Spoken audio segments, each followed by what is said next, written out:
are back. So today, burnout and depression are at an all-time high, and our next guest says the rise of perfectionism in our modern society has led to a hidden epidemic. Here to tell us how pursuing impossible standards can damage long-term effects and have damaging long-term effects on our mental health is Professor of Psychology from the London School of Economics and author of The Perfectionism Trap, Embracing the Good and Powerful Enough, Thomas Curran.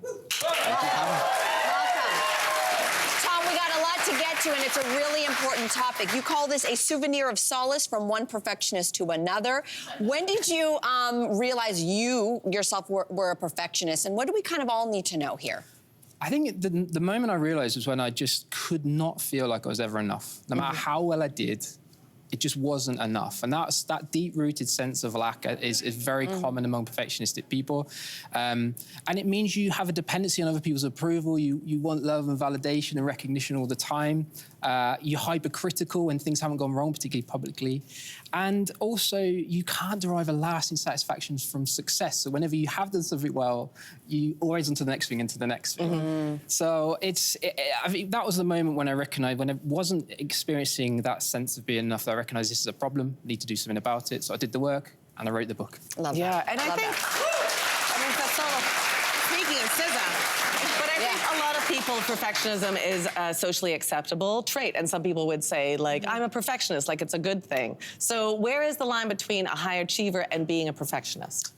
Well, the line is really insecurity. I mean, there's nothing wrong with high standards. Wanting to do well, this is obviously very, very important.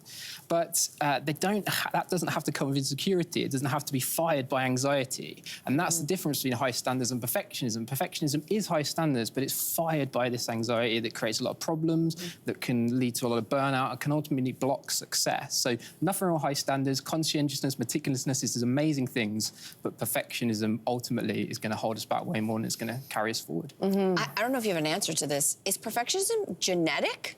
Or is it a learned behavior? It's a bit of both. Bit of both, I was going to say. Yeah.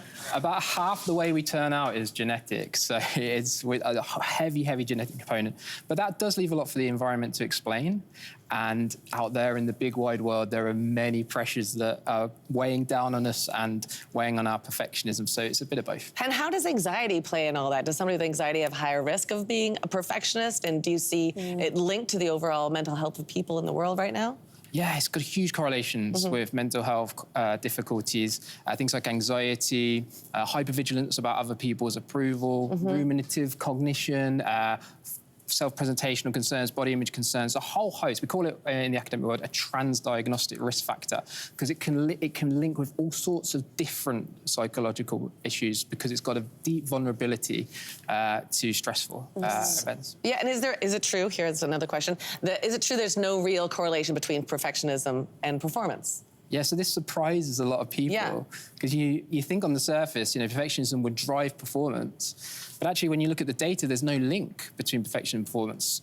So what explains that paradox? Well, there's two things. Perfectionists work really hard, but it's unsustainably hard. So we find a lot of burnout among perfectionist people. But there's another reason, which I think is more interesting. Perfectionists are world-class self-sabotagers. So when they get themselves into situations of difficulty, the anticipated shame and guilt and embarrassment of failing or making a mistake publicly is so intense that they'll take themselves out of that situation. Or they'll do some procrastinating behaviours, they'll take themselves out of that moment, they'll distract themselves it's like an anxiety management technique. And of course, that's not conducive to success either. So perfectionism, you might think it leads to success, but actually when you look closer, you find that there isn't a link.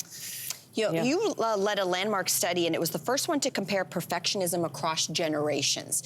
So, if I can be self-serving for a second, I'm raising a daughter. She's 9.5 now. She's only known a world where there's things like social media, which there's so much scrutiny on you as a person, no matter what age. Should I be worried about anything for her specific generation right now? I think if you want to understand what's going on with perfectionism among young people, you have to look to social media, and there's certainly a role for it. Of course, it's a prism of scrambled reality, right? But it doesn't have to be a negative platform. Like, it has so much power to be really enlivening. You know, bringing people together around common causes, sharing interests, cementing offline relationships, all these things social media can do. So it's not really about throwing the baby out with the bathwater. I think if we can channel social media in a positive ways, if we can use the positive features of it and not use the more negative features of it, then I think it can be a really positive thing for young people. So I'm very optimistic about social media, and I think if young people use it for the right reasons, it can be amazing. Okay. Now, I say this as a recovering perfectionist myself. Recovering. What did I say? You said recovering. Recovering. Yeah. No, you were perfect. Oh, yeah. Yep. Thanks for that.